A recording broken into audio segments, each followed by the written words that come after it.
আজকে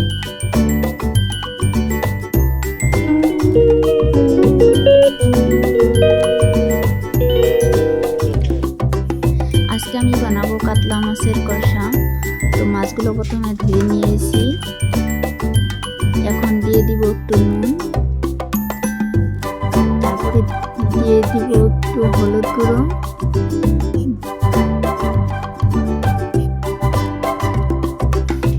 দেওয়া হয়ে গেছে। তারপরে দেব একটু কাশ্মীরি লঙ্কা গুঁড়ো,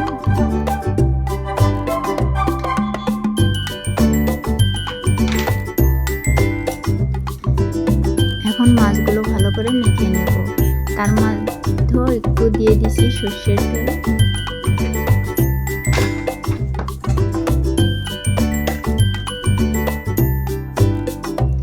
আমার মাছগুলো মেখে নেওয়া হয়ে গেছে।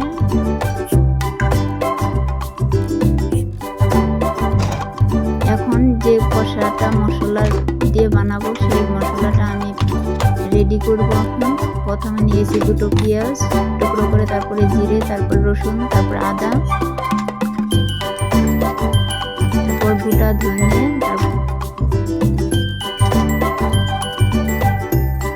এখন দিয়ে দিয়েছি 1 চামচ গোলমরিচ, 1 চামচ সাদা সর্ষে,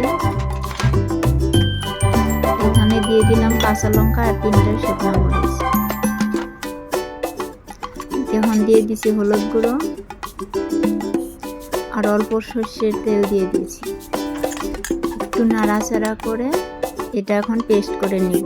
এখন কড়াইটা আমার গরম হয়ে গেছে, এখানে তেল দিয়ে দিলাম।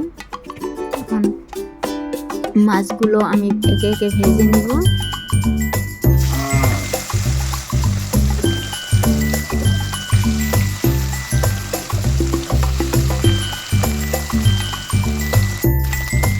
মাছগুলো প্রায় ভাজা হয়ে গেছে আমার,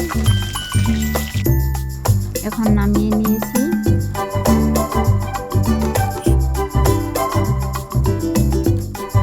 এখন মাছ ভাজা ওই তেলে আর একটু তেল দিয়ে দিব। এখন এর মধ্যে দিয়ে দিলাম তেজপাতা, 3টি এলাচ, নাড়াচাড়া করে নিলাম। এখন দিয়ে দিব কুচি করে রাখা 2টি টমেটো,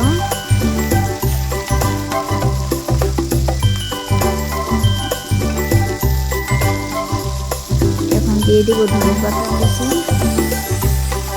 একটু নাড়াচাড়া করে নিলাম।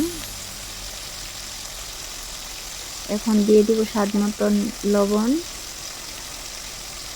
এখন দিয়ে দিলাম হলুদ গুঁড়ো, একটু নাড়াচাড়া করব আবার। দেখো প্রায় একটু ভাজা ভাজা হয়ে গেছে। এখন যে মশলাগুলো আমি পেস্ট করেছিলাম একসাথে, ওই মশলাটা পেস্ট করে দিয়ে দিলাম। পেস্ট করে মশলাটা ভালোভাবে আমি কষিয়ে নিব। দেখো প্রায় কষানো হয়ে গেছে, তেলগুলো উঠে গেছে। এখন দিয়ে দিলাম আমি কাশ্মীরি লঙ্কা গুঁড়ো, আবার নাড়াচাড়া করে নিলাম। আমার মশলা কষানো হয়ে গেছে। এখন পরিমাণ মতো জল দিয়ে দিলাম।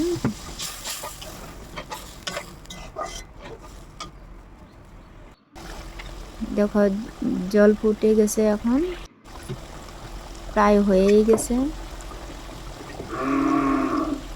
এখন মাছগুলো দিয়ে দিলাম।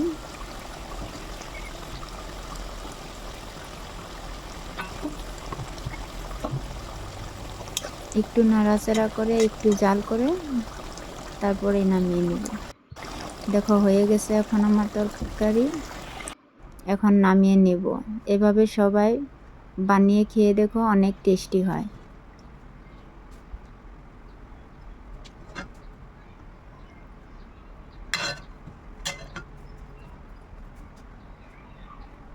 ধন্যবাদ।